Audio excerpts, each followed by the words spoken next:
ridiculousness. It's not that ridiculous. Just push If buttons. my GoPro doesn't work correctly, I'm mad. Oh, push buttons better and it'll work better.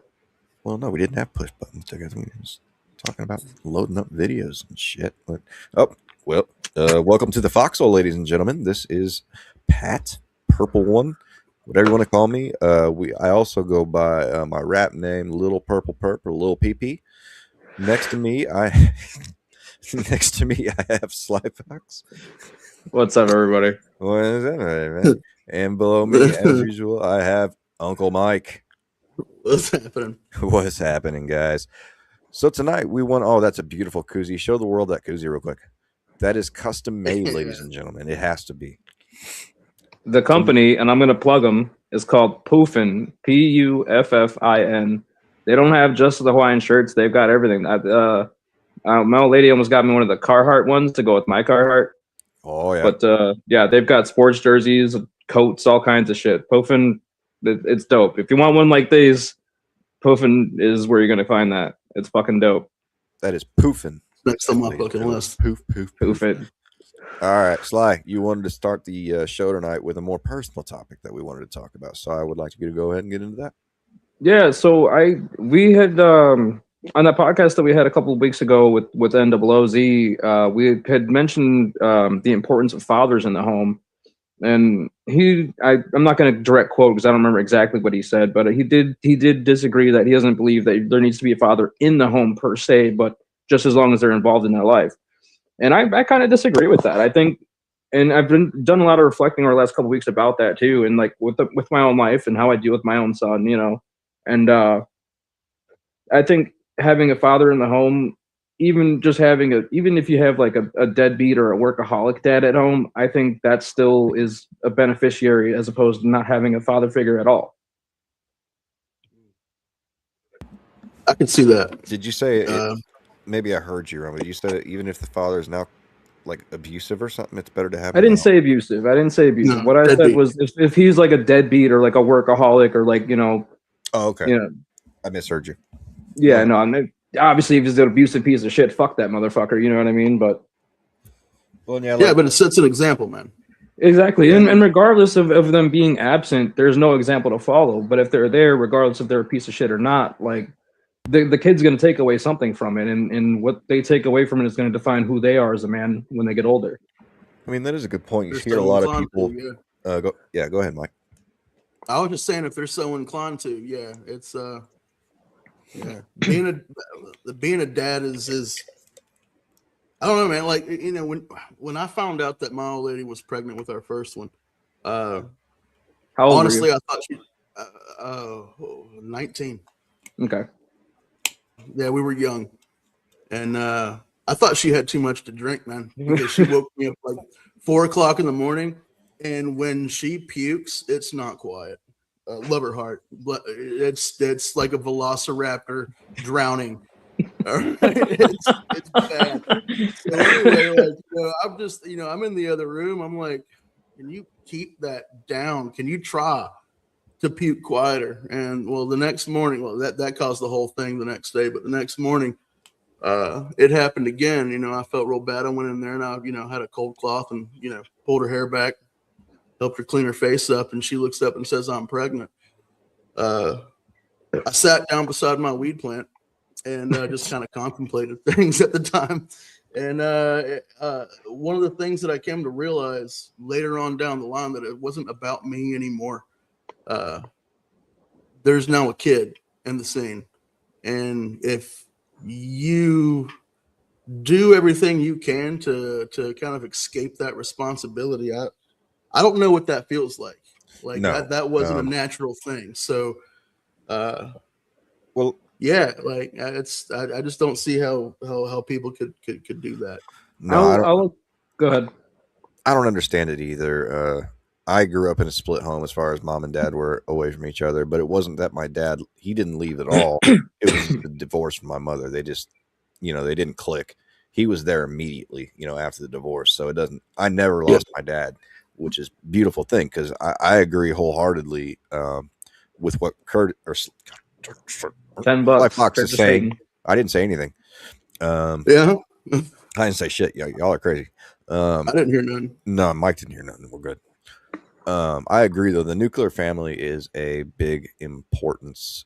Just to know that when you wake up every morning, that both of your parents are going to be there. They're both going to have your back. They're both going to be there to support you in whatever you want to do in life. And, you know, luckily I got that from both parents, even though that they were split. Also, my dad lived literally 2.5 minutes from my mom. So whenever I wanted to see my dad, it was just ping, ping, ping, ping, ping, ping. But most people don't have that situation. Most people, when their father leaves, their father leaves. Like, for instance, Sly, what was your growing up situation? Well, I'll start off with, I'm basically the antonym of Mike. I never wanted to be a parent. I didn't want any of it. I was 17 and 3 months, or I'm sorry, I was 17. 9 days later, I turned 18. His mother was older than me by like 2 years, and she bounced. You know, after like 3 months, that was it. She left me with the baby. You know what I'm saying? So like, I was forced into it, and I wasn't gonna like turn him back over to her when she decided to come back or nothing like that. Like, my grandmother, who I lived with at the time, took me to the courthouse, and I filed for custody. Yeah, fuck Braden's mom, by the way. Yeah. So I kind of was forced into it, but I mean, I mean, he's about to be 16, and I've grown with him. You know what I mean? As a person, as a parent, like I'm not even gonna sit here and bullshit and be like, I'm the best dad ever. No, dude, I'm kind of a scumbag dad. Like I'm learning too, man. Like, I don't fucking know. Like, and the fact that I've grown up with him essentially from 17 to 33, you know what I mean? You know how much growth you go through as a person from 17 to 33? Yeah. You're so inclined. Yeah, it's fucking it's kind of an anomaly, and you don't really see that too often, you know, the single dad trope, you know. And like, I've had girlfriends over the years and whatever, and me and my current missus, we've been together for 9 years, and you know, in March as well. But it's a fucking challenge. It's always a fucking challenge, you know. And you know, sometimes it's his fault, sometimes it's mine, you know. Sometimes I have to apologize, like, look, man, I've lost my shit, my bad, you know what I mean? But at the same time, the fact that you're able to do that, sorry to cut you off, but no, you're good. You're able to like have a moment with your boy, and you know, once you guys part ways, you know, naturally everybody goes into that reflection mode, right? Yeah. But you realize that you were a dick and you were out of line. So you make it up. You go back and you apologize, be like, look, my bad. I'm going to own it. I'll try not to do it again. And I think where a lot of adults get this wrong is, especially with teenagers, that if you don't go out of your way to treat them as an equal to some degree, they won't respect you, because they constantly think that, you're just there to keep them down. You're an enforcer of rules. You're not a parent. So the fact that you apologize to your boy when it's your bad, that's big, man. Well, it's a rarity that it's my bad, but I mean, you know, it's low key. Well, it's not always my fucking bad, but you know. Yeah. And as a tangent, what you were bringing up, Mike, it's very important that a father, and I know I'm not a father. I've spent a lot of time actually raising children, other people's children, and doing camp counselor stuff and all that. I've spent tons of time building children. The biggest thing I see with parents, and it doesn't matter if it's the mom or the dad, that they screw up in life, is they don't understand that money is not the same as actually spending the time with your children.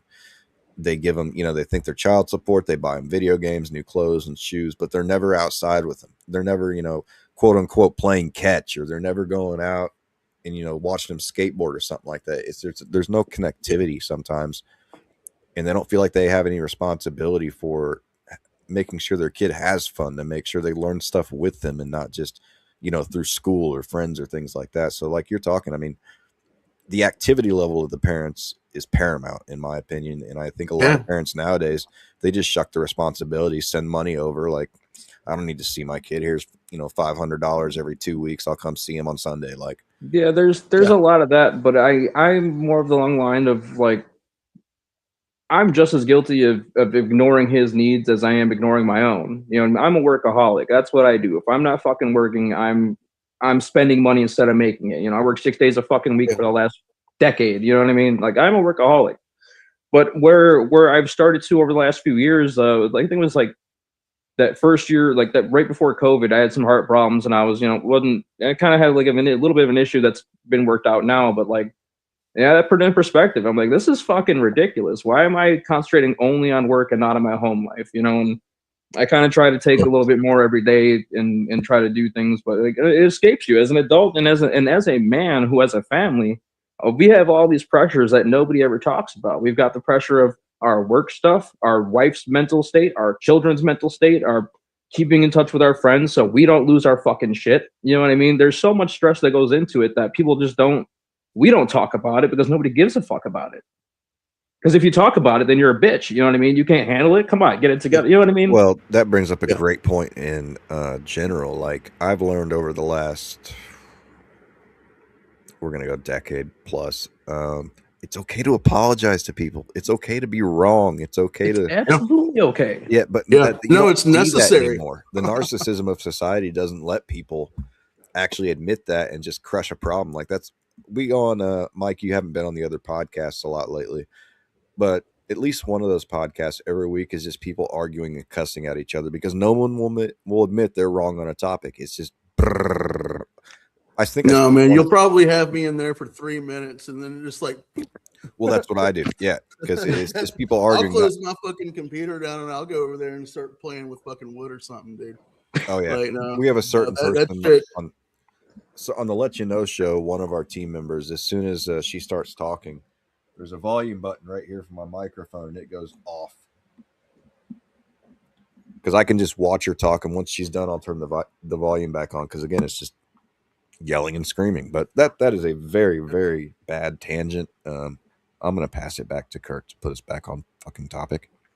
Yeah, so I mean, the daily things that we go through, whether it be work, bills, whatever, and then you have to throw in being conscious about spending time with your family and good time, whatever. It can't always be bad shit. Even if your kid's a dick like mine, he's kind of an asshole. He gets into shit all the time, and it's like, you can only punish him for so fucking long, man. And then you get to a point where it's like, look, I've given you all the tools you need. I've given you everything you need to succeed.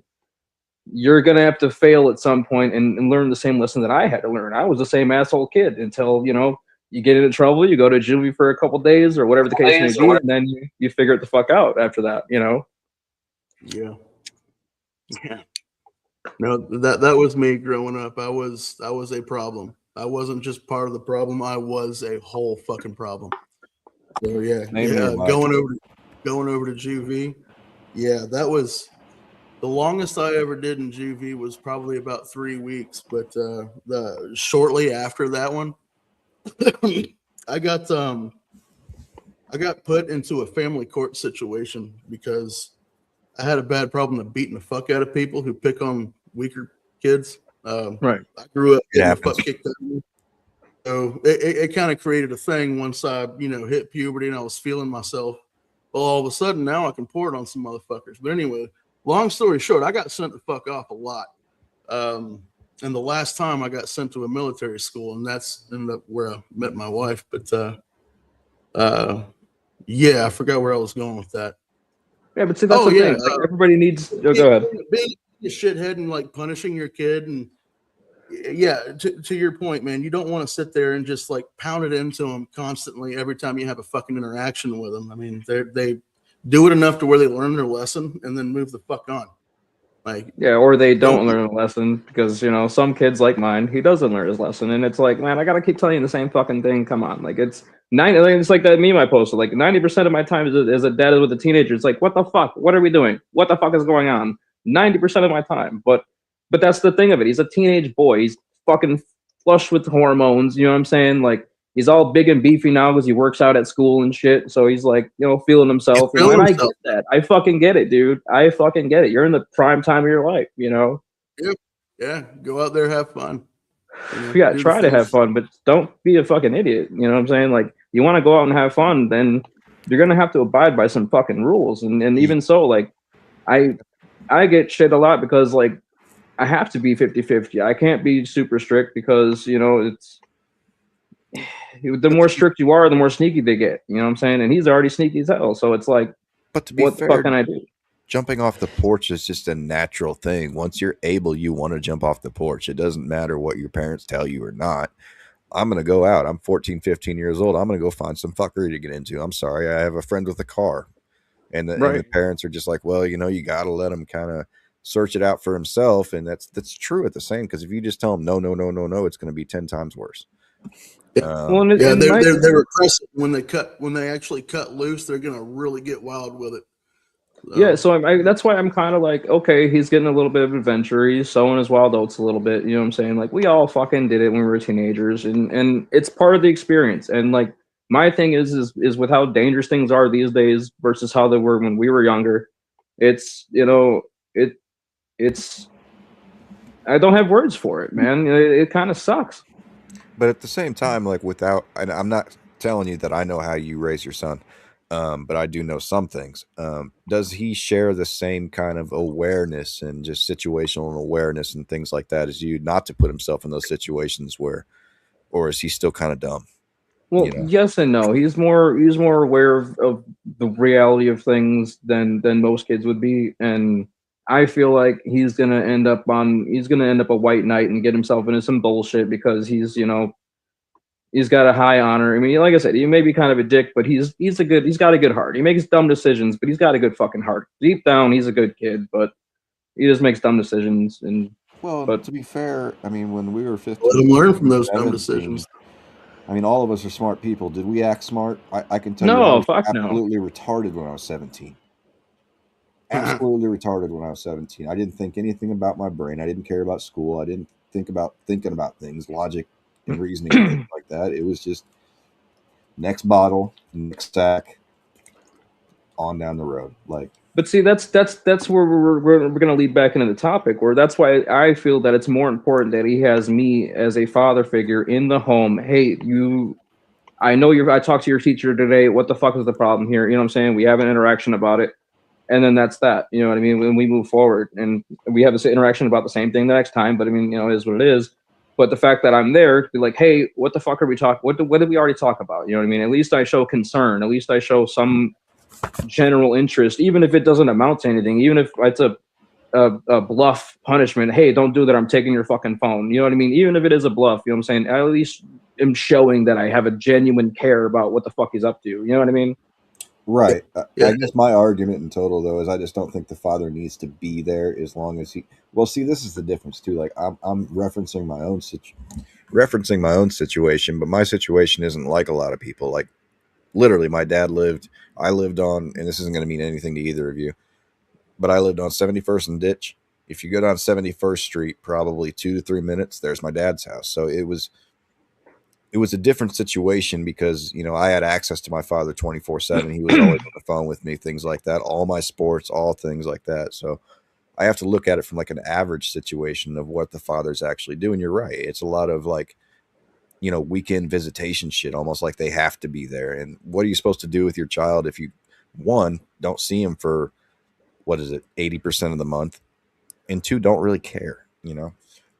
And I think it comes down to the broken relationships too. The mother and the father are so pissed off at each other, they don't want to see each other at all, and that affects the children.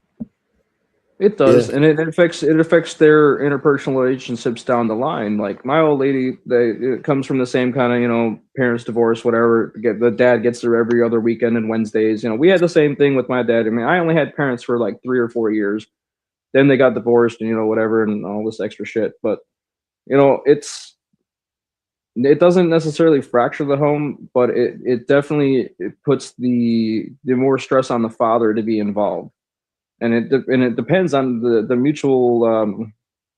It depends on how the divorce went. Like her parents couldn't even see each other. They would park on other ends of the parking lot, and the kids would get out and walk by the car.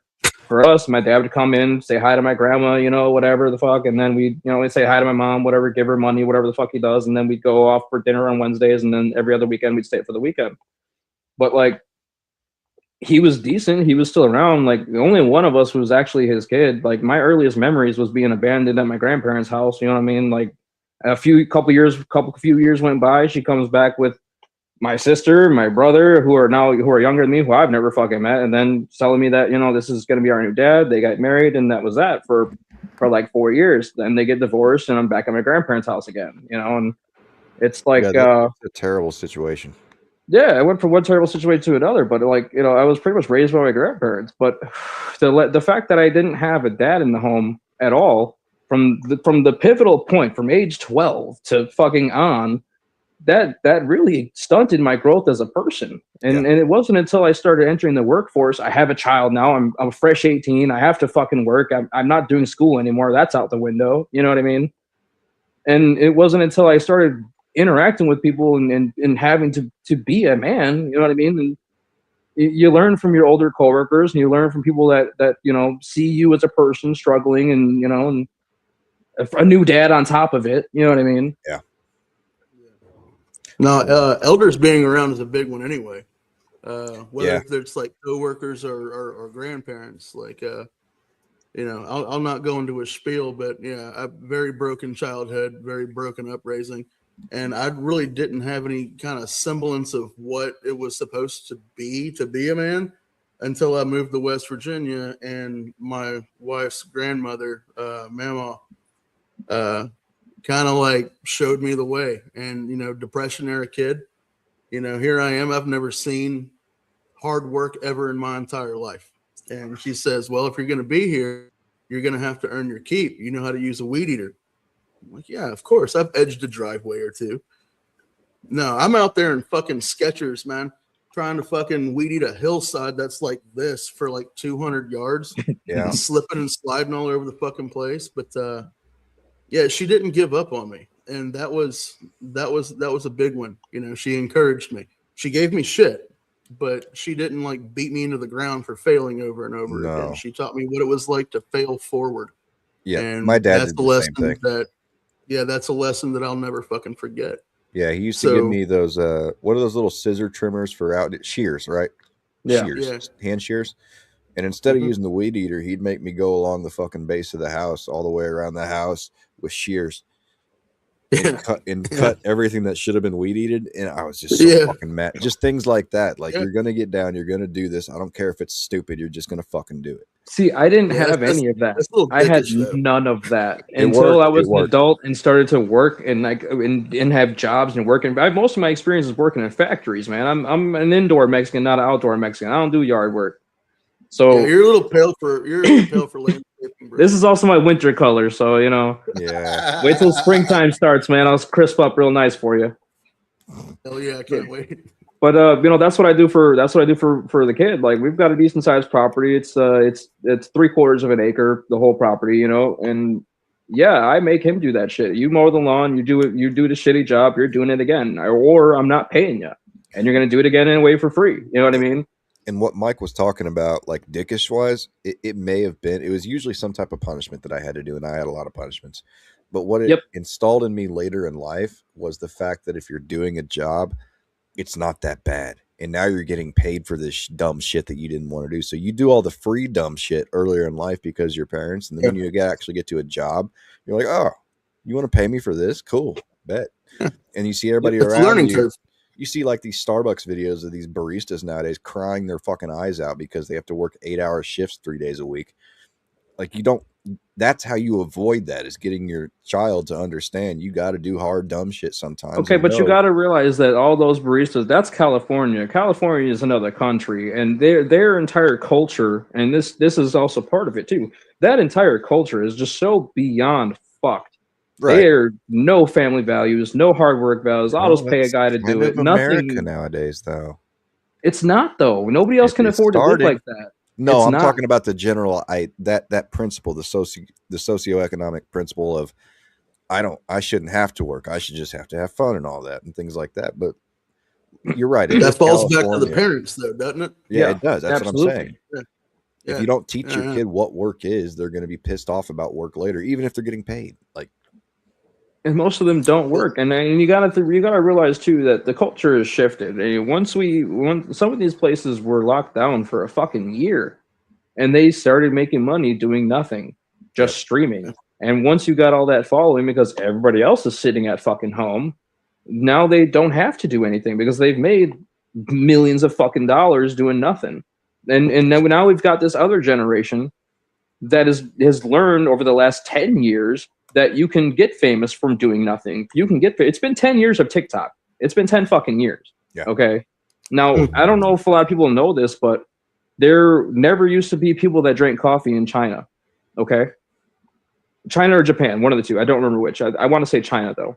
So what Nestle did was they consulted the Chinese CCP or their culture experts, whatever the case may be, and they were like, okay, how are we gonna do this? So what they did was they made a cartoon and they told them, hey, we'll do this, but it's going to be about 10 to 15 years until you see results. So they made a cartoon. All the kids love it. Inside this cartoon is a candy that everybody fucking loves. When they came out with the candy, they made it coffee flavored. So now you have these kids that eat this candy because it's the biggest thing in China or whatever. They go into adults. Now they have the taste for coffee. Now they drink coffee. Now Nestle, 10, 15 years later, is making a fucking killing because all this whole generation of 2 billion people drink coffee now. Speaking of Nestle, I need to go get some more Nesquik. Chocolate flavor, of course. But yeah, but it's social engineering. I was going to say that was the point of what you said was the social engineering factor. It doesn't happen overnight. These are plans that happen years and years and years in the making. And here we are, 10 years later into the TikTok generation. Well, that's what I don't think do. I'd like to make money off my face. I'm tired of breaking my body. My body's been broken over and over and over. I can really. Well, I hear you, Mike. I hear you down there shaking your head. I understand. Oh. I don't know. I just thought about like the attention that it. Well, that's bring. Different. Like this right here is. I'm getting slightly more comfortable with it, but still, yet deep down, there's like this. People are fucking looking at me. Oh, yeah, I don't like it either, and I don't like listening or looking at myself talk, but I like to talk to people, and I talk a lot of shit on the internet, and this is a lot easier than just typing out paragraph and paragraph and paragraph and paragraph. Yeah. This is a lot more easy for me. Well, that's what I was trying to tell Mike in private. Like, if you look at this, just me, Sly, and you just talking on stream as friends, it'll go away. That whole feeling will go away eventually. Yeah, I just assume nobody's watching, really. Yeah. I mean, that's... Yeah, we're just having a FaceTime conversation. Literally. It's not being recorded and broadcasted. Look at this. Look at this comment.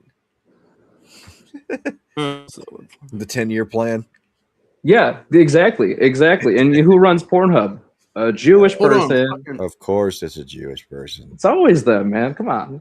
Let's look. I'm going to look this just because, he always says it's a Jewish person. Yeah, look it up. Humor me and look it up. I am. He said Pornhub, right? We are watching. Pornhub is Canadian owned. Who's the person? I'm looking at it. I'm Fabi. Validate Sly. Hurry up. Come on.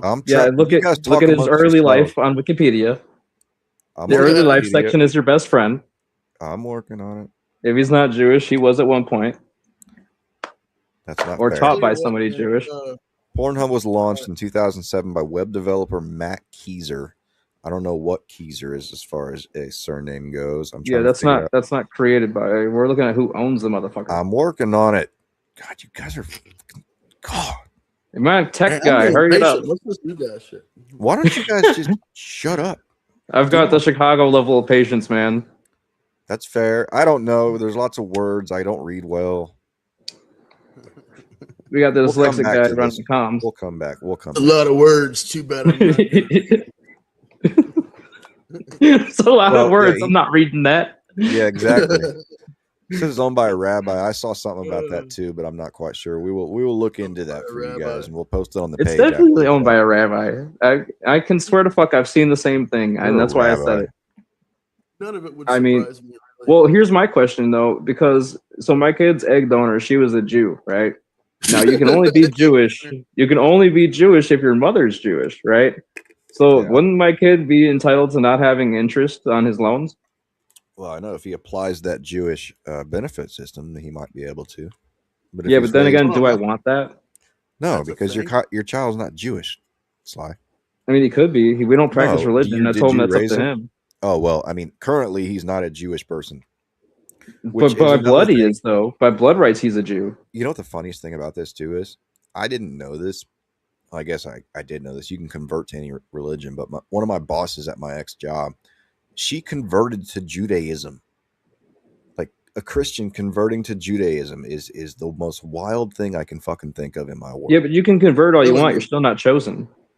Well, that goes to like the natural Hebrew like genealogy and all that shit. That's why I'm saying, like, I know that you can really only be considered a Jew if your mother's Jewish. Like bloodline, that's how that works. You can convert. You can convert you can be all day long as much as you want to. You're still a fucking muggle.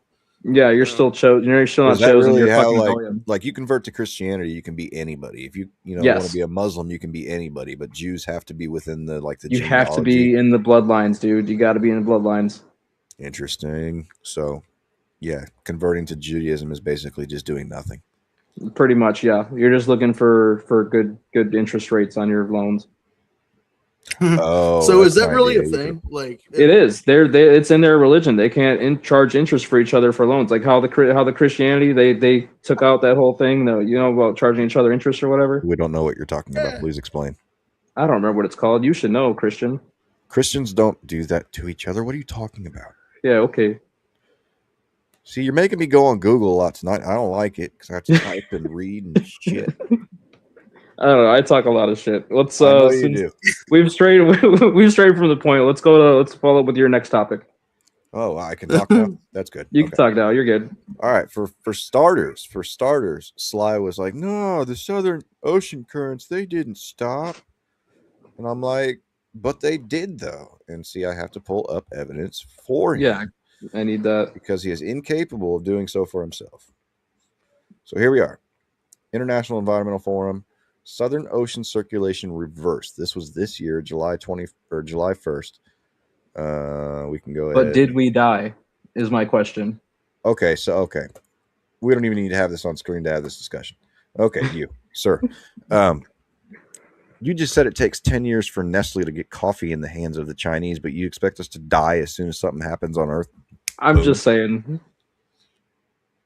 It depends on the event, man. I mean, we found mammoths with fresh food frozen in their fucking maw.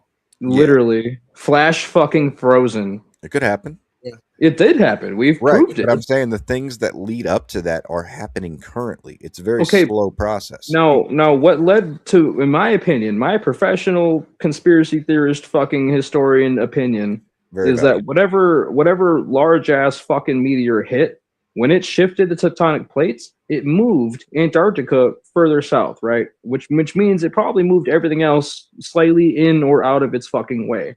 Now, you would get exactly that. You would get a almost 50 to 100 degree difference in temperature in a 3-day period, right? And they were talking about what exactly it would take to have this kind of thing happen, and that's what it would take. It would take a 10-degree shift of a continent, moving it from a temporal climate to where it is currently for that to happen. Or it could take the magnetic poles going really, really weird, so that the North Pole is somewhere around Greenland. That's what I'm saying. It could happen over time with just the pole shifts and things like that. Because now you got... Well, we're kind of seeing it. Part of the planet. What? We're seeing it where I'm at. I know you've been on Google an awful lot there, Perps, man. But yeah, I got like 5 pages open.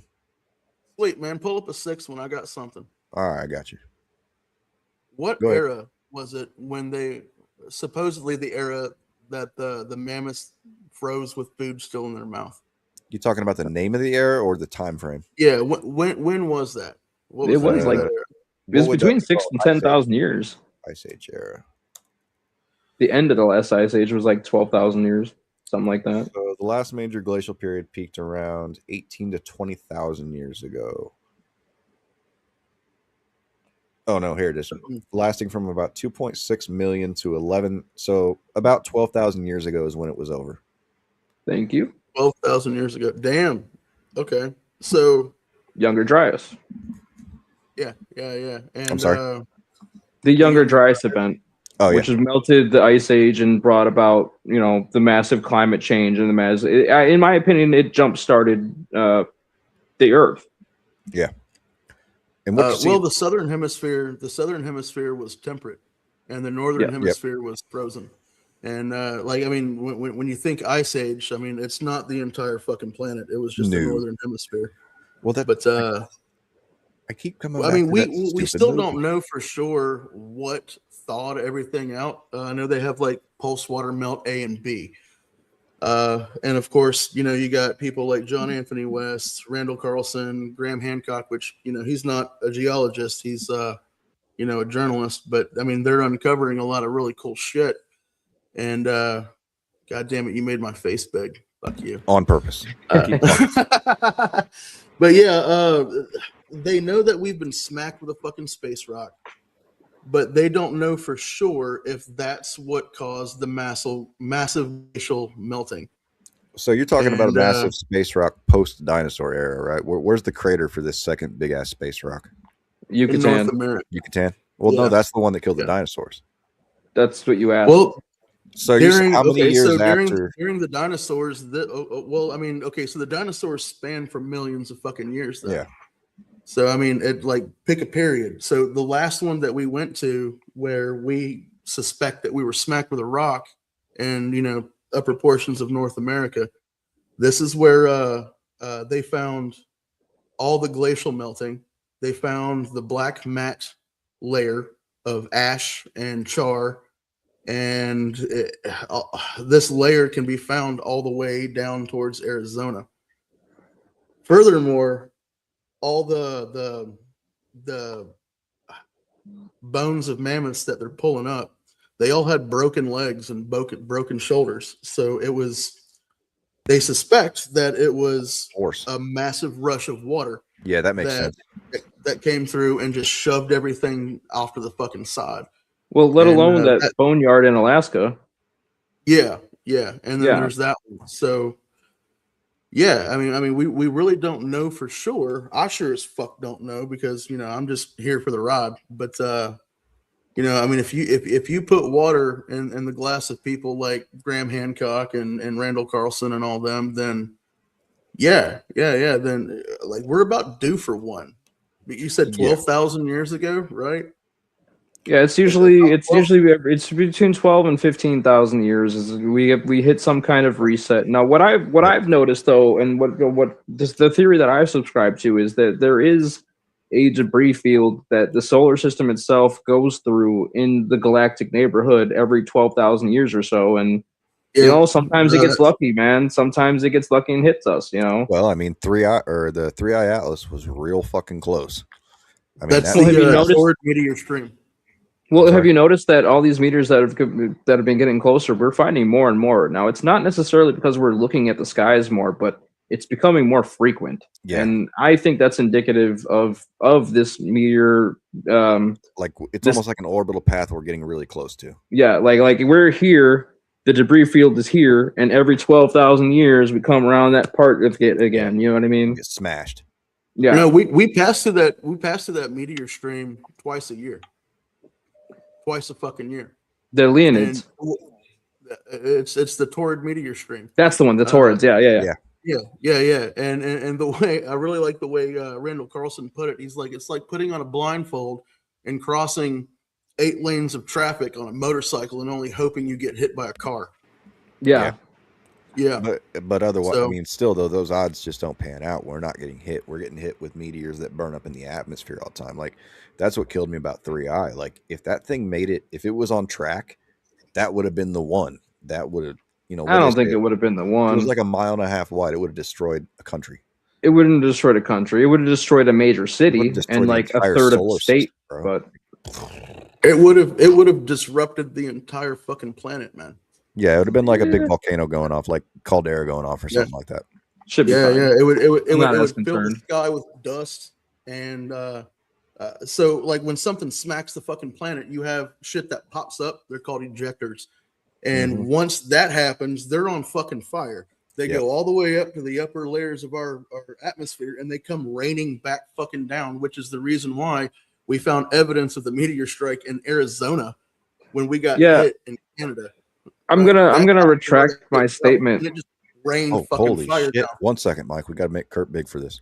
Yeah, I'm gonna retract my statement because I'm thinking back to when Canada had these wildfires this last summer, and I remember being out and about and it being ash, it being smoky here and smelling like smoke, and just how bad it was. And they said that there was a certain point this past summer that we had the worst air quality in the nation because the jet stream of air comes right through the Chicagoland area, And it was funny to me because I'm like, me and the old lady, I got off work early. We went out, sat out by the lake. We're sitting outside having drinks and having dinner and shit. Like, it was kind of funny to me because I'm like, well, hey, we're smokers anyway, so who fucking cares? But like, I did forget that just how much the atmospheric conditions can be affected by that. Because then even when you have like a major volcano or something, or like the wildfires, like I said, it can affect multiple states and clear across the fucking country. Which screws the weather system up entire. Was the air, like when you looked up at the sky, was it yellow? Like, did it have? Oh yeah, dude. We had yellow skies. Dude, we had so we had the whole here. 9, bro. We had the whole 9.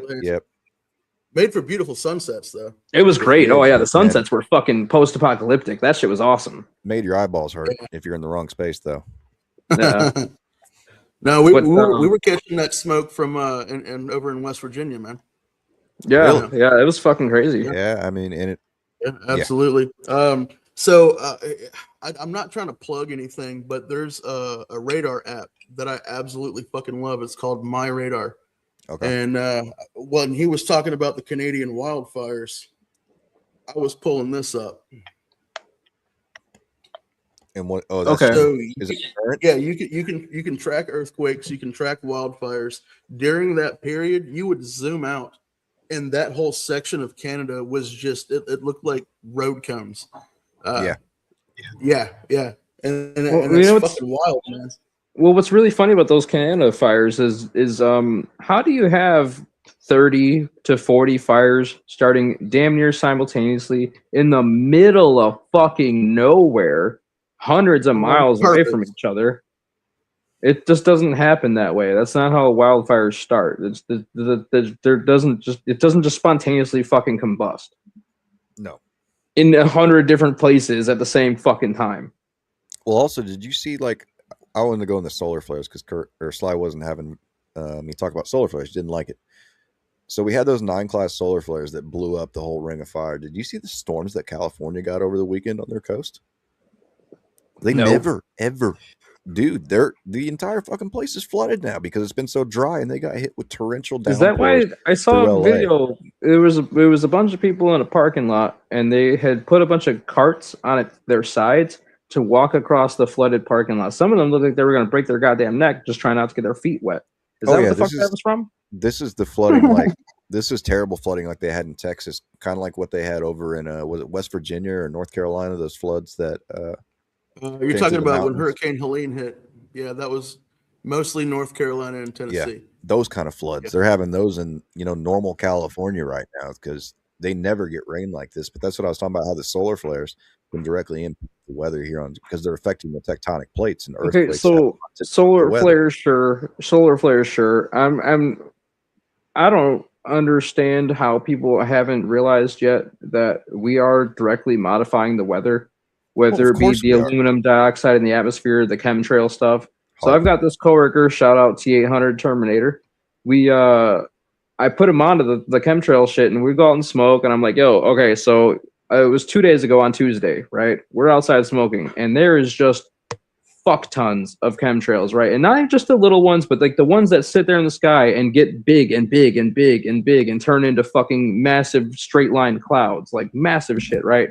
And I've got it down to a science to where when I see that kind of formations happening, within 2 days, we have cloudy gray skies and it lasts for about a week, sometimes a little bit less. And here I am now. It's Christmas and we've got cloudy gray skies. It's been fucking raining and shit. It's down to a science. I don't think that's a coincidence that I can note these particular patterns in the skies of chemtrails. And then within a 3-day period following that day, we have gray skies and clouds and rain and shit. You know what's funny, man, is I'm looking over Chicago right now and the wind is still. Yeah, there's no fucking wind right now. It's odd. That usually isn't a thing. Yeah. Yeah, that's wild, man. And especially like where I'm at, because where all the weather patterns come, it suctions up through where I'm at in like the northern area of Cook County and shit. And it's kind of funny because it sucks the weather away. So when the storm front is coming, and it'll be like some horrendous fucking, all red storm and shit. By the time it gets to me, it either goes north or it goes south into the city, and it misses us almost, and if it doesn't miss us and if it hits us, we get storms for like 5-10 minutes, and that's it. The lake sucks it right the fuck up. Now, what I've noticed since the North Pole has shifted, we are getting a lot more of the mildness because it's been moving away from my area. We've been getting a lot more mild winters over the last 4 years. This was the first year we got more than 2 feet of snow, and it's already gone. We had it for like a week. We had winter for a fucking week. It's been 40 degrees for 3 days. Dude, it's like 65 degrees here right now. Yeah, and because of the fact that we're now further away from the North Pole than what we were, our weather has been, our seasons here are a month to 2 months off from what they normally would be. And like we started planting food and stuff. Like we started planting like food plants, and we've had to start a month later because it's not in season anymore. Huh. Yeah. See, like we don't usually put things in the ground around here until the day after Mother's Day because of, just cold snaps that you'll have 2 weeks of 70-degree weather and then boom, sometime soon, sometime before Mother's Day, you're going to get like 20-degree weather and it lasts like 2 days and then it goes back to being super duper fucking cool.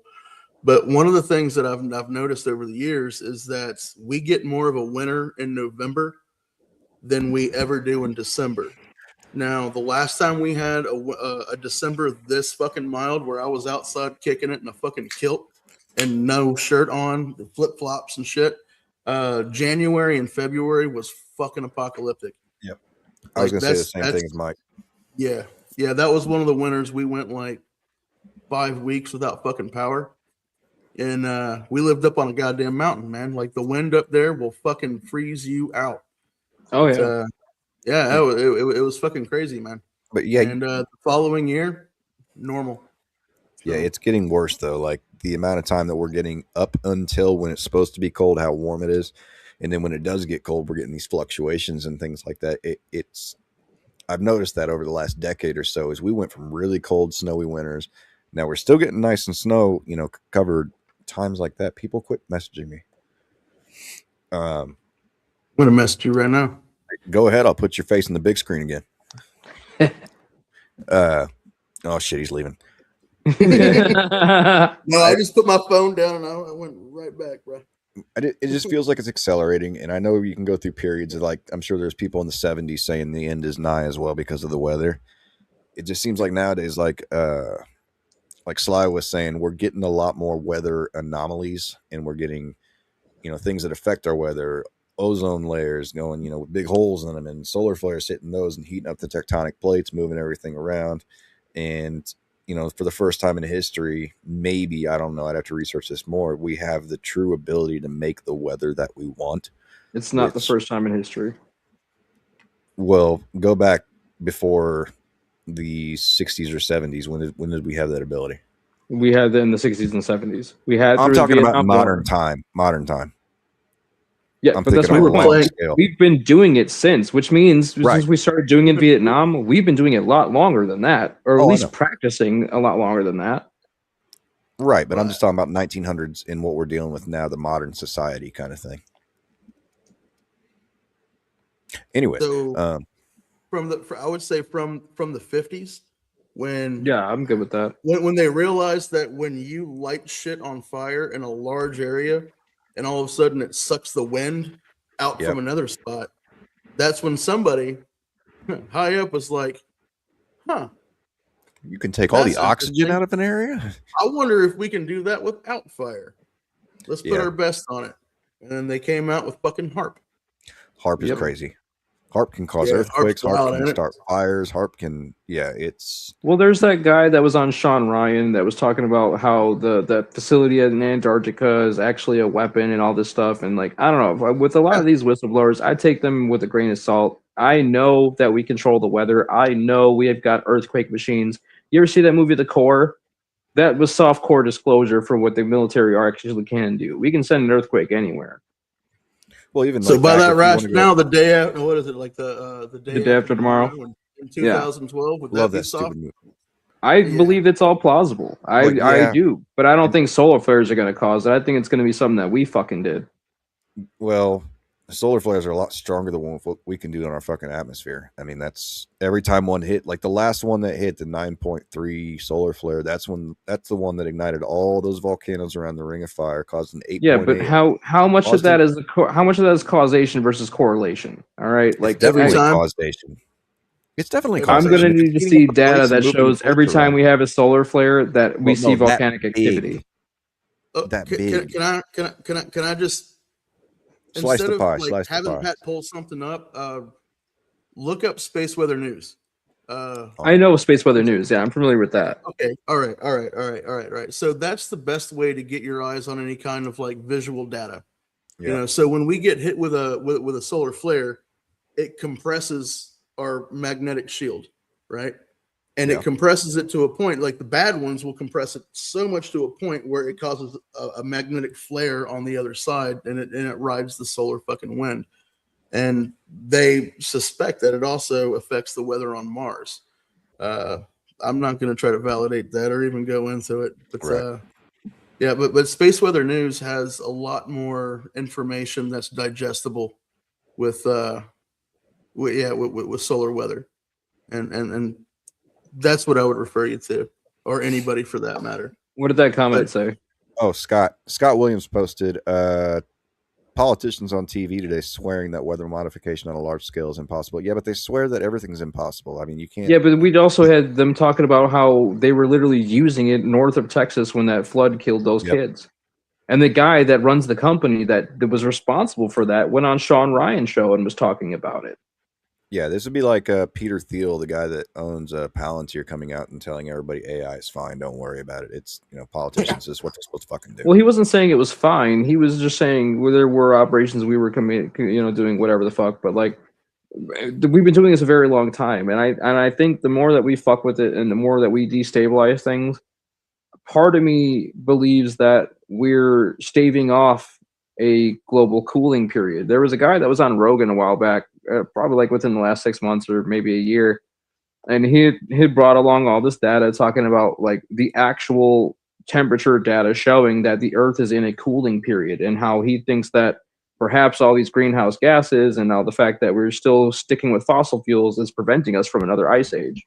Well, we're in a cooling period because we have a giant hole in our atmosphere as well. I mean, it's not a hole in the atmosphere. We solved that when they stopped using that, whatever the fuck it's called, in the aerosol cans. The ozone fixed itself.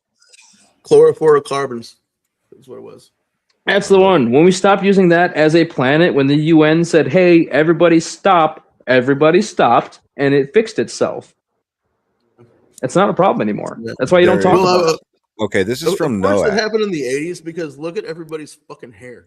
Look, right. Okay. Everybody's out there just fucking blowing out Aquanet, man. We're going to do this real quick because I'm tired of Sly's face. I'm so tired of Sly. All right. So this is current from NOAA. There is the ozone hole that I was talking about over Antarctica.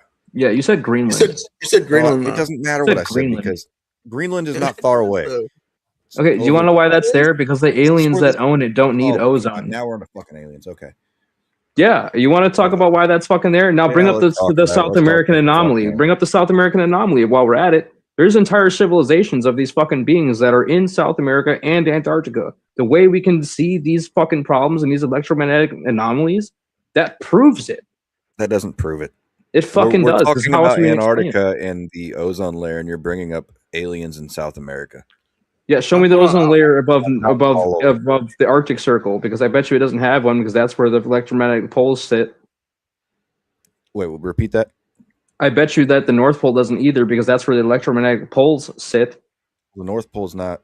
And if there's a hole in the ozone above Antarctica, what the fuck is going on in Antarctica? Well, they got that pyramid that you saw that's like below the ice they had to drill to, and when they drilled down there, they found those aliens, and then they took the weapons out of the box, and then the predators had to get their weapons back so they could kill the aliens. It's really that movie was a documentary. It's a documentary. What movie was this? Alien versus Predator. Yeah, AVP, the first one. I never. It's the most ludicrous movie ever. It's Dude, awesome. it's on Hulu. Absolutely watch it. All the Alien and shit is on Hulu. Watch Alien versus Predator. Great fucking movie. Even if you just watch it for the history, it's fucking great. Yeah. History. Okay, I'll check it out. I think the last Alien movie I watched was Prometheus. That was a good one. It was. I missed the second one. Was the second one really good too? The one after Prometheus? It was okay. Yeah. Okay, so not very good. Okay. The latest one that came out on Hulu, a lot of people shit on it because it was like a female lead. But yeah, so was Aliens, you fucking idiots. Wait, you know the new Predator movie? The new Alien movie that came out on Hulu within the last year. I don't remember what it's called. Romulus, Alien Romulus. That movie should have been Alien 2. Fuck Aliens. That movie should have been Alien 2. Wait, you're saying Aliens, one of the original Aliens. You're talking about the original Aliens movie, right? It was Alien? Yeah. No. I'm not saying it's a bad movie. I'm saying Alien, Hulu's movie, Alien Romulus, should have been the second one, followed by Aliens. Like, that's how fucking in the timeline and how good this movie was. It's perfect. It literally, Alien Romulus on Hulu is fucking great. If you're an Alien or Predator fan, I highly fucking recommend it. If you want to talk about bad, talk about the Terminator timeline. That is the most asinine, crazy fucking timeline. If you, it's not though. It's time travel, dude. Yes, but go ahead and figure that shit out. I already did. You didn't. Yep. All right. We can have a whole podcast about Terminator right if here you want, now. motherfucker. Sly is going to have 2 minutes to explain the Terminator timeline. Go. So, in the fact that in Terminator Dark Fate, when you see that they, in the first 10 minutes of the movie, spoiler alert, if anybody's never watched it, in the first 10 minutes of the fucking movie, you see John Connor and Sarah Connor living it up in Mexico, just like the plan. They had already succeeded after Terminator 2, in stopping everything from happening. Well, then Arnold Schwarzenegger comes up and blows his ass away with a shotgun. All right. That is literally exactly how this would go. They've succeeded in one universe, but time, being cyclical, found a way again because Skynet is a machine, and all this stuff, whatever. It's inevitable. Skynet itself and the advancement of humanity was inevitable. All she could do was push back the time and push back further, which goes into Terminator 3, Rise of the Machines, where he talks about, we didn't stop Judgment Day, we just delayed it. That's how they delayed it. Dark Fate tied it all together, down to where you get to the Terminator Genesis, where you get the bullshit one with John Connor turning into Skynet itself, being the ultimate fucking being. It's messy, but it has a construct. It took Dark Fate to do it, but Dark Fate tied it all together. Well, you're making an assumption here, a very big assumption that anybody actually watched Dark Fate. It was fucking great. I don't know. I'll say this. I didn't watch it for like a year because I saw everybody shitting on it. Me and my buddy Eric, he's a fellow movie buff. We always go to the movies together and shit. He's kind of my boyfriend, whatever, no homo. Eric Tennis. Yeah, that's the one. And we both shit on it, whatever. And then we watched it, and I was like, "Yo, this was fucking great. Fuck everybody that was talking shit about it. This tied everything together in a nice goddamn bow. Highly recommend Dark Fate. It's fucking great. All right, ties it all together." Well, you didn't do a very. I still don't understand the fucking timeline. I'm writing these down. You said Dark Fate, and what was the other one? Genesis. Day After Tomorrow would be a good one too, if you haven't seen that. Alien versus Predator was the other one. AVP, yeah. Yeah, AVP. That's what both of those are on Hulu. If you have a computer, see if you can if you have Steam in a computer, see if you can find the original games, the AVP and AVP2. Those are amazing. Yeah, they're pretty good games. They're pretty fun. What years did those come out? Oh shit, those came out probably in the 2010s. Yeah. So they'll run on anything. I don't know if you can find them or not. I haven't looked on Steam. So the third thing we wanted to get into tonight, which is something we seem to get into every Friday night, is the small hat people. So I, doing my own research and things like that, I never disagreed with you, Sly, that the State of Israel, Mossad, IDF were some of the most evil, crazy fucking people on the earth. But you said specifically that they would be using Islam to conquer America. How would that happen? How could you get your sworn enemy? And I'm going to make an assumption here, sworn enemies to do something for you to attack your allies, supposedly. Like that's where the logic falls apart to me. Pat, I'm glad you asked that. You know how they're going to do that? They do that with APAC funded candidates. They do that with funding candidates at the state levels and at the lower levels as you possibly can, because all government is local, regardless of what anybody tells you. That's how they did it. You start with these small things, these small legislations, you start with these small rules, you start with these little things, and you import them. You make it legal to import them. You make it legal for them to come here. During the Biden administration, how do you think they got away with it? How do you think you mean to tell me that for 4 fucking years, the state senator of Texas, the gateway to America, let me interject, wasn't able to do anything? You're missing my point. I'm not talking about how they got here and how they got let into the country. I'm talking about how, as a Jewish person, you would convince an Islamic person. Like the comment says. Right. Okay, so October 7th is a perfect fucking example. Right. Is the perfect example. Explain that though. Like what logic would you give a Muslim person to say, you're my hated enemy, I hate you, but I need you to go do this? And what reason would I have as a Muslim for saying, okay, that sounds like a good idea? Is it just the low IQ? They're not asking them to do it. They're basically telling them it's not so much as an affair as, hey, you can go destroy America if you go do this. That's not so much as what it is, so much as they created the conditions necessary to allow this to happen. That's fair. We have full-on Taliban members that were flooding this country's border, but the only people we see being deported are Mexicans and Venezuelans. So how the fuck does that happen? It's still black mask shit. They're doing things behind the backs without. Because it seems to me if a Muslim knew that a Jewish person was funding this and a Jewish person was telling them to do this, it would make them even more angry to go attack Israel. But my question though is, if we have all these Taliban fighters here, who is really controlling them? They can cause chaos at any fucking time. And we've had 3, maybe 4 ISIS attacks with using trucks or vehicles, like the one in New Orleans over the last few years. Why don't we see any more than that? And I think it's because they don't want so much chaos to draw attention to it, but they want to have it in their back pocket. So if they absolutely need to pull off another 9/11, they fucking could. I somewhat disagree on that point. I think it's more or less that they know that they can't contend with us militarily. Because if you go to Ethiopia right now, they're slaughtering Christians by the fucking thousands. They know that Ethiopia can't stop it. But if they try to do something like that in the U.S., they're getting shut down. So I think that goes back to that point I was making, how they invaded Europe and how they're trying to invade America. They don't have to. Okay, so because of the fact that they'll never be able to take us on hand to hand because we have too many fucking guns, they don't need to. They've already conquered us culturally. You have these Christians. Now, when they had Turning Point USA and they had their freedom, whatever thing convention the other day or last week, grinder services in the area came to a halt because so many fucking people were using it. That's a correlation, in my opinion. And you've got the debauchery of America and the defilement of our culture, and how OnlyFans is a household fucking name. That's how you undermine Christianity. That's how you undermine the home. That's how you undermine family values. And who runs these things? It's a British company with a Jewish owner. That's how you just decay the moral of the fibers of America. You destabilize the home. You destabilize their morals. You destabilize them as a nation. I disagree with none of that at all. Okay, yes. This is where we come to kind of heads. Is like I'm saying Islam is the biggest threat to America. You say Judaism is, or not Judaism, but Israel is the biggest threat to America. It's one and the same, is what you're saying, basically. Yeah, I don't think if Muslims are really that big of a threat, then why haven't they done anything? Because they're scared. They know they can't. They're not scared. What the fuck do they have to be scared about? We left both countries. No, we fought for 20 fucking years and then left. What the fuck did they have to be afraid about? I misspoke, sir. Calm thyself. Not scared. They know it wouldn't work.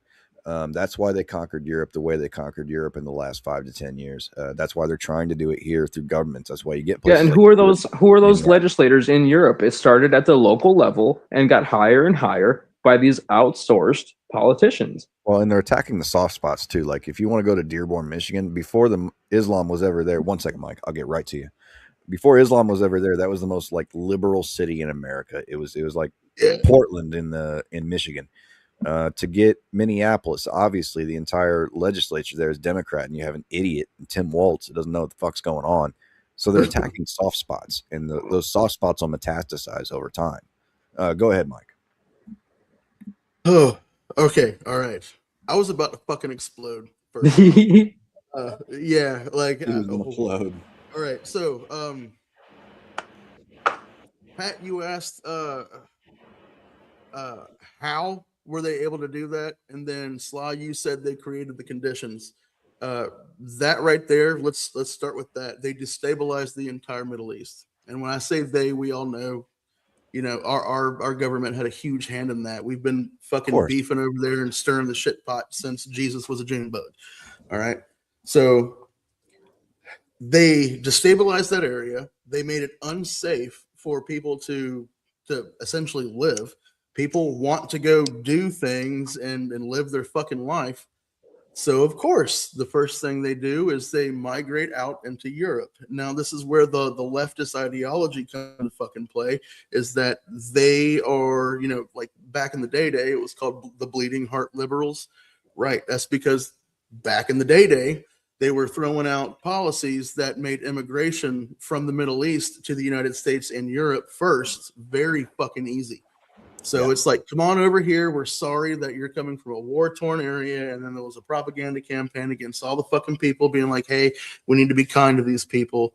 Yada, yada, yada. And honestly and truthfully, I'm like, fuck yeah, at first glance. I'm like, yeah. It was like that, wasn't it? Man. It was kind of like I would love to be neighborly to somebody, but now look at Dearborn, fucking Michigan. You can't even find a goddamn sign in English in that motherfucker.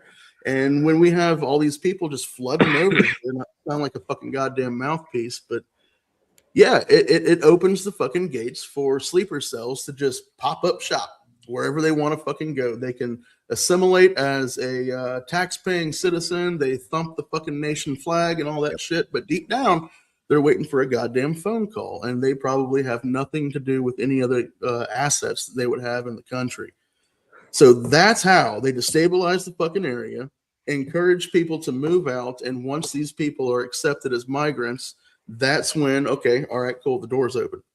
Now we can send our dudes. So, and that's the reason why that's the reason why Israel wants to send all this over to the United States. Europe was a help, right? But it had to be Europe first before the United States. They had to test it because, right? Yeah, well, not just have to test it; it's the soft exposure thing. Yep.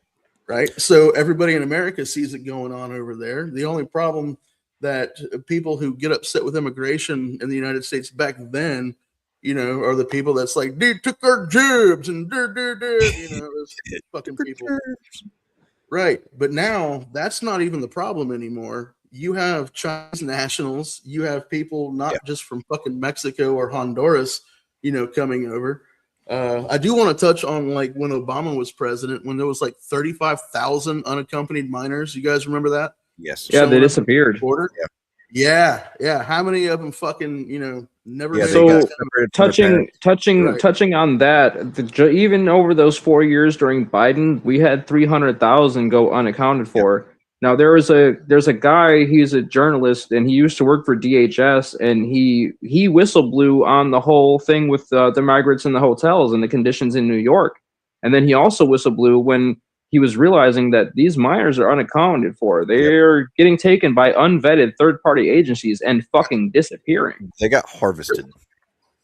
They absolutely got harvested, and it's kind of funny to me that since Epstein's passing, and since all this shit came to light, and post-COVID, how many of these actors and actresses now are looking their age all of a sudden now that they're not getting their fucking blood therapy? Yeah. But yeah, but it's not. But I also have on that note, there's logic to that. So I have a video clip which I share pretty frequently, periodically, I should say, of I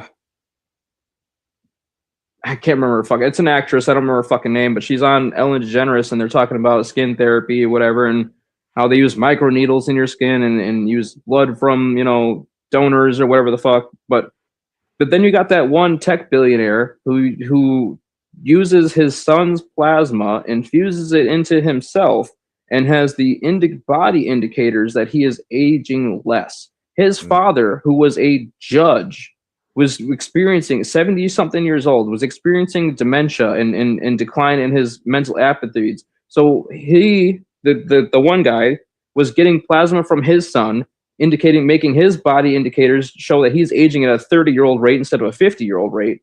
He was giving his plasma to his 70-year-old father, who showed full recovery, full cognitive ability restored, and everything. So there is credence to say that they are using the blood of the youth to stay in good condition. Yeah, it's been proven. Have you ever seen that cartoon Inside Job? We talked about that last week. I don't think I've seen it yet. Holy fuck. Okay, so it's on Netflix. Watch it while it's still fucking there. This has a direct line to your fucking tickle bone, dude. Every conspiracy that you could possibly think of exists in this cartoon. Yeah, we did, because I remember bringing up it's made by the same people that did Gravity Falls. But they have an episode where Keanu Reeves was doing that. He was, a vampire, so to speak, but it wasn't like biting the neck and drinking the blood. It's propping up young women to donate their blood to him, and once they're used up, he'd discard them. And that's the reason why Keanu Reeves doesn't seem to age very well. Just to steel man what you guys are saying, we talked about this earlier. I do agree with you. That was what I was looking for, is how does a Jewish person convince a Muslim person? And basically your answer is they don't have to convince them. They just feed them money from an anonymous source. They don't even have to feed them money so much as you're going to America. What better selling point than you're going to America is there for anybody that lives in a third world shithole? All right. Well, especially a third world shithole that we blew to fuck. All right. Come on. Well, they're going to come here. See, I want to know who's at the bottom of this who thought it was a good idea to destabilize the country. But that's just it. It's not us that's doing it. No, it's other people across the But pond. if we've got 4 fucking years under the Biden administration and not one of these people did anything about it, you are the state of Texas.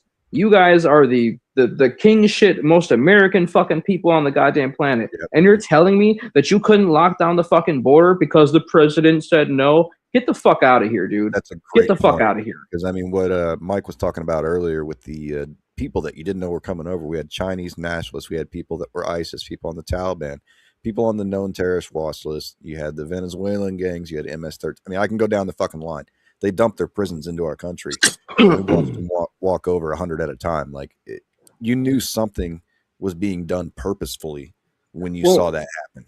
Well, I can say the CIA was created from the OSS after World War II. Right? But Truman. Yeah. Okay.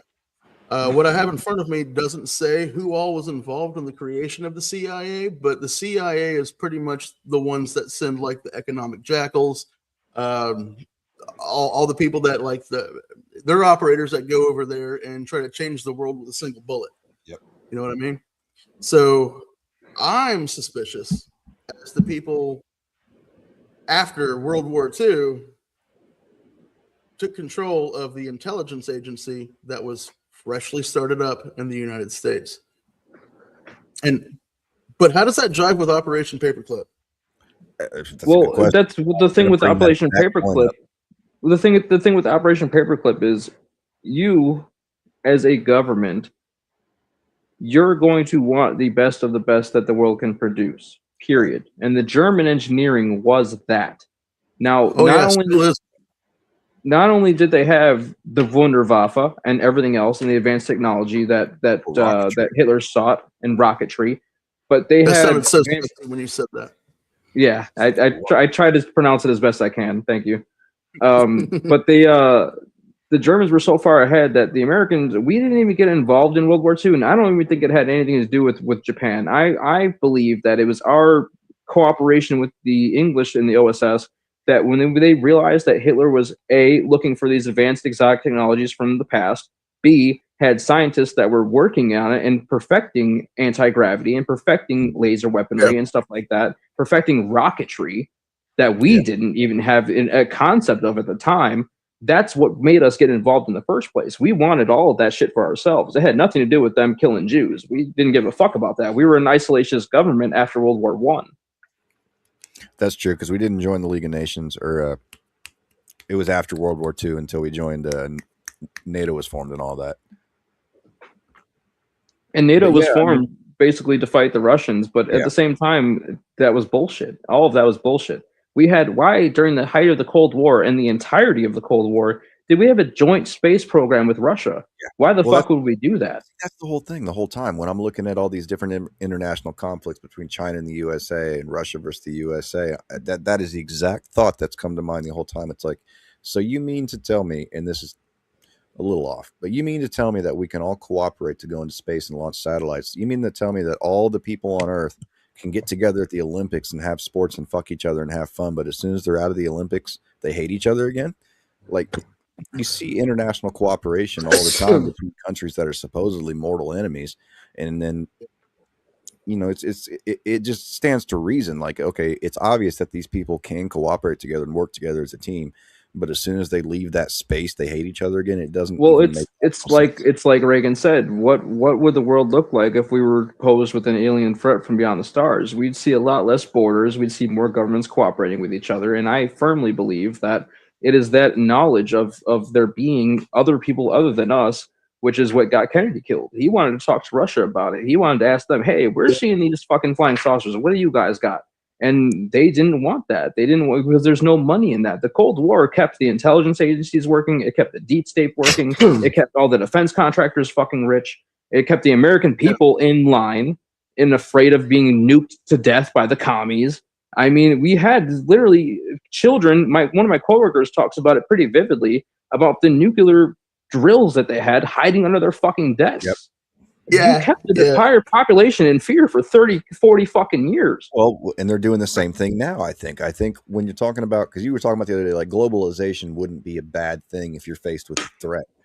The entire goal of governments across the world has been to globalize currency, globalize government, and things like that. So, I mean, the alien threat, we can go back to Project Bluebeam if you want, could be staged in order to bring that globalist society together. So yeah, and it could be, and I'm not going to disagree with that. But and this is where I get a lot of flack from my side of things. I get a lot of shit because I could be considered a globalist because I believe that we are not going to move forward as a species, as the human race, until we kind of not liquidate the borders per se, but if we practice more equity than equality, this region has this resource, this region doesn't, but they have something that you need, vice versa. There's more than enough food to go around. We don't need to have starving countries.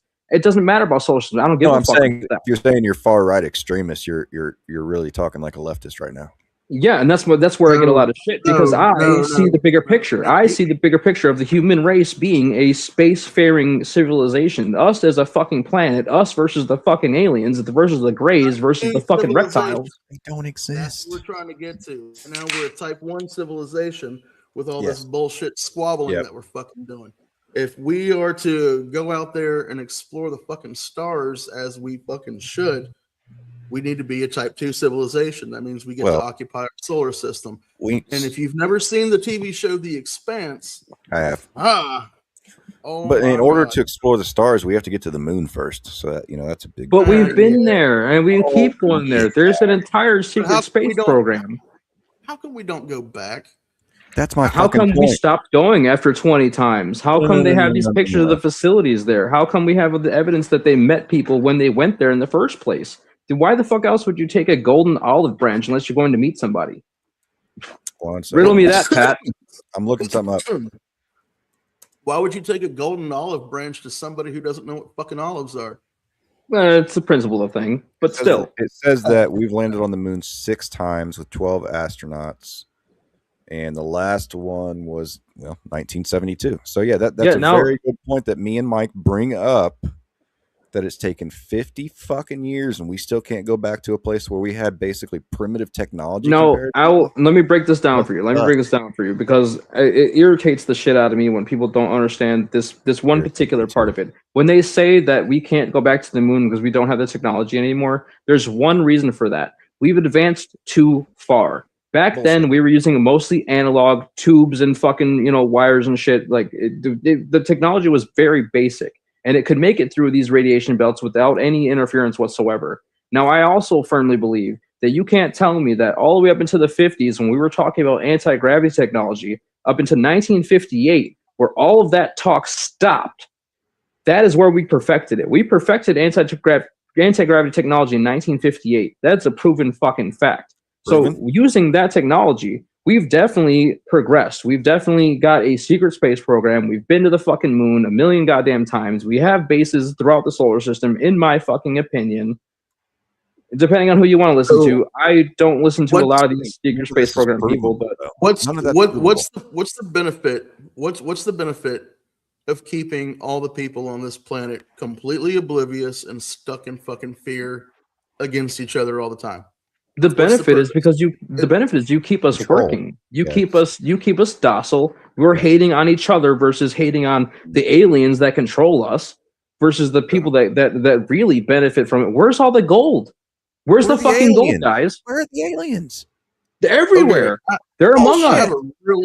I have a really profound thought that's going to tie this back to the original conversation that we had. I don't even remember what that was now.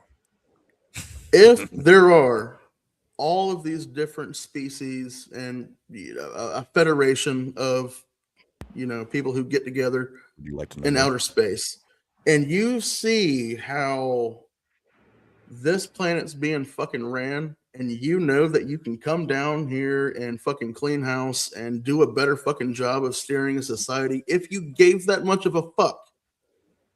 Wouldn't it be the same thing as a father who has daughters and you see one of your daughter's friends that are the same age, 12 years old, 13 years old, getting beat by a fucking drunk? Wouldn't you want to go over to his fucking house and pour it on that motherfucker? I agree. And also, right? Mike, how come nobody's coming down from the fucking skies and being like, you know what? They did. No, they did. Talk about thousands and thousands of years ago when they came and brought us technology and civilization. So if you do that thousands of years ago and then you just leave us to fuck ourselves to death, like. Okay, but they did come back in the modern century. If you read the book by Ralph Stranges called Stranger at the Pentagon, it talks about how and this is verifiable evidence and proof. There's photographs of this motherfucker. In the 60s, when Kennedy was president, just outside of Virginia, a flying fucking saucer landed. 2 police patrol officers intercepted the guy. The guy comes out. He's a tall, handsome looking, like a white guy, just an average fucking looking average white guy, right? Valiant Thor. Thank you. Exactly. He did the same thing. He talks about he take me to your leader type shit. He goes through the FBI, the CIA, whatever the case may be. He goes through the various security checks to the point where he's able to meet with the president. He stayed here for 2 fucking years. For 2 years. And Ralph Stranges was his liaison. The government appointed Ralph Stranges to be his, whatever the guy needs, you get for him. And he made a deal with the government. Why did his mission fail? Why did Thor's mission fail? The mission failed because of the fact that he offered us a chance to be part of the Galactic Alliance. The Galactic Federation, for lack of a better term. And the one condition was going to be that we have to disarm ourselves and disarm our nukes, because nuclear technology and nuclear weapons particularly are such a taboo throughout the galaxy that civilized cultures do not fucking use them. And if you're going to be part of the Federation, you cannot use nuclear weapons because it not only affects our reality, but others as well. Yeah, I would say just in general, that's a good idea, though. I would be on the side of not having nukes at all. I mean, so that's like a Galactic Geneva Convention, right? Well, when Oppenheimer said he's the destroyer of worlds, he's quoting the fucking Brahma Sutra. He's quoting ancient Vedic texts that talk about the nuclear destruction and how it doesn't just vibrate in our world, but throughout all realms. It affects the fabric of reality and space-time in multiple dimensions. Well, let me ask you this then. If it's so disruptive, how come they're not coming in here to fucking shut the shit down? They did. They did. No, shut it down. Yeah, but okay, you see the videos of the flying saucer, shooting a beam of light at a missile head and all that. But I mean, come on. That sounds like pageantry and our own shit. Yep. Now, if I was, fucking awesome little species, and I see this little planet, you look at it like kids on a goddamn playground just picking on each other. You want to show up and be like, chill. Nope, you're all done. And if you want to be part of the problem, guess what? Zap. But there's rules as a spacefaring civilization, and if you've been doing this for a millennia, you've been doing this for 1,000 fucking years. You're gonna have rules and limitations, because if you're running across and this is where the Federation from Star Trek and all that, the guys that created that were part of these secret space programs. The guys that made this, all this stuff is fucking real. And I firmly fucking believe that if you're a spacefaring civilization and you run across a civilization that's mid-level, they're starting to get to their moon, they're starting to be in technology, whatever. You can't do anything to interrupt them. You can't help them along because you're interfering with the natural order of the universe. Each society that is intelligent goes through the same things. I firmly fucking believe that. So do you think that maybe that we're struggling now as a species with like emotional intelligence on a grand scale because we were helped out by the malevolent fucking beings? Yes, I believe our timeline is fucked up, and I believe that our governments had made deals with these beings, and that's why we're seeing some hybrid programs. That's why we're seeing the difference in the Zoomer generation versus genetically. These fucking kids are different. Even with my son, way fucking different. This kid was walking and talking at a fucking year old. I don't remember babies doing that when I was a kid. All right. Genetically, they're superior. Mine did. Yeah. That's what I'm saying. It's the same thing. Yeah, genetically, they're superior. Genetics came from you. It doesn't matter though. That's my point though. And it's just you have to get that through vaccines or something like that. Exactly. That's my point though. One of the things that I've noticed about I don't want to say this next generation because it's a broad brush, but young people that are around my kids' age, they lack confidence. They have no ability to like stand up for themselves and be like, no, you're not going to talk to me that way, you dickhead, unless they're pushed. Like face value, they have zero confidence, zero self-esteem. They're docile. But they're smart as fuck. Yep. Right. They're way smarter than I am. But they do have the ability to just and they're capable of amazing fucking things, man. Right. But the reason why they don't go beyond being the intelligent worker is because of that lack of confidence. Well, it's also societal based. I mean, they have to be that intelligent worker or whatever to get by. There's no room for creatives on this planet. Unless you don't want to make there's money. Plenty of room, man. No, there's plenty of room. We're called outliers. Right. I'm talking about like with, getting into society, it's starting to change a little bit, but worker bee, that's what you're supposed to be, things like that. So creative aspects for your life, they're supposed to be your hobbies and stuff. You're not supposed to make money from them, because people always try to be the next pop sensation or next football star, but the percentages of people that actually try for that job and actually make that job are absolutely monstrous as far as the numbers. That's where you get like the utopian society. Like I don't know if you ever watched the Orville. It's Seth MacFarlane's version of Star Trek. It's fucking great. Yeah, I highly recommend it. I remember that show, dude. That was fucking awesome. They cover that too, and they cover how society and Earth used to be, and like in our times versus theirs, and how once everybody was able to have their basic needs met, you're housed, you're fed, you don't really have to pay for anything because you have synthesizers or whatever, the 3D printers, whatever the case may be. That the prestige of society is now what you do with your time. You could become an expert in music, an expert in this or whatever the foremost. You can do this really good, and it's more the prestige that is the currency of the time versus you could do nothing with your life if you want to be a scumbag, but like. And I think that that's when people don't know how to use can openers. I mean, that's how bad it gets. What's the name of the project? Sorry for talking over y'all. No, go ahead. Jacques Fresco, Project Venus is what it was fucking called. So, and now keep in mind, Sly, you're gonna have a problem with this guy right off the rip as soon as you see him because the genetic markers are fucking there. Big ears. Broad fucking nose, it hooks, but God damn, he likes Avi Loeb. right. I tolerate Avi Loeb. Tolerate Avi Loeb. There's a difference. Anyway, he talks what I want to hear. A resource-based society and how you would build cities around that, and but yeah, that's pretty much what you were describing. If we were on the right timeline, I reckon. But I don't think it would happen. Well, it's funny that they call it Project Venus because that's where Valiant Floor was from in the first place. Yeah, could have been. So that's why it's funny to me. I mean, that was my my coup de grace of that little rant that I was on.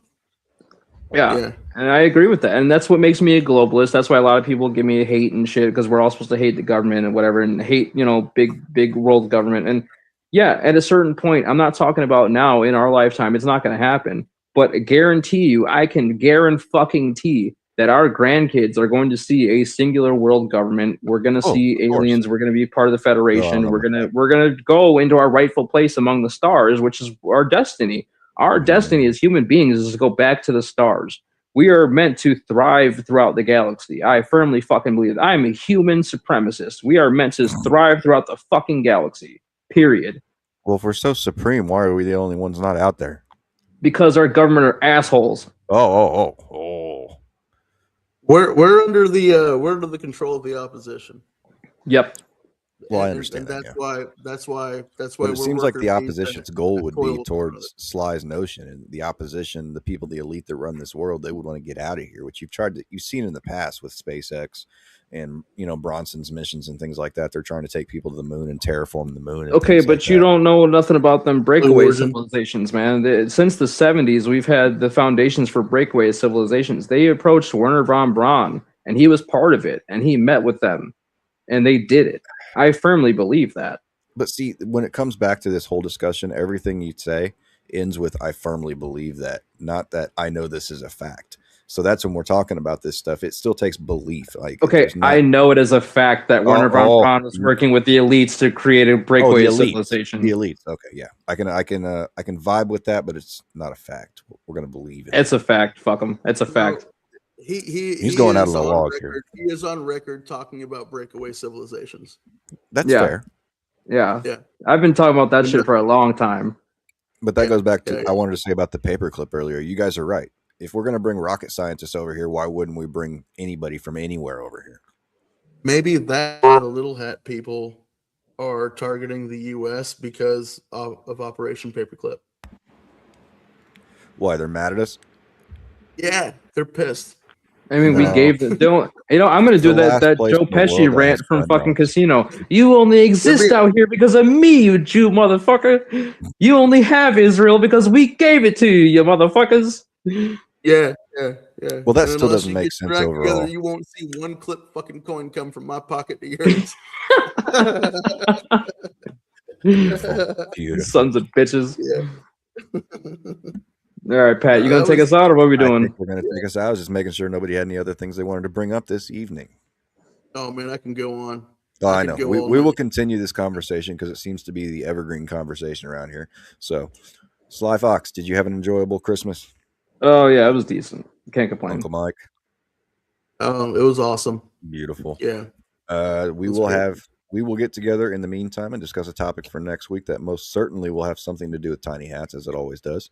Otherwise, we will see you next week. And Foxxhole is out for the night. Gentlemen, enjoy the rest of your evening.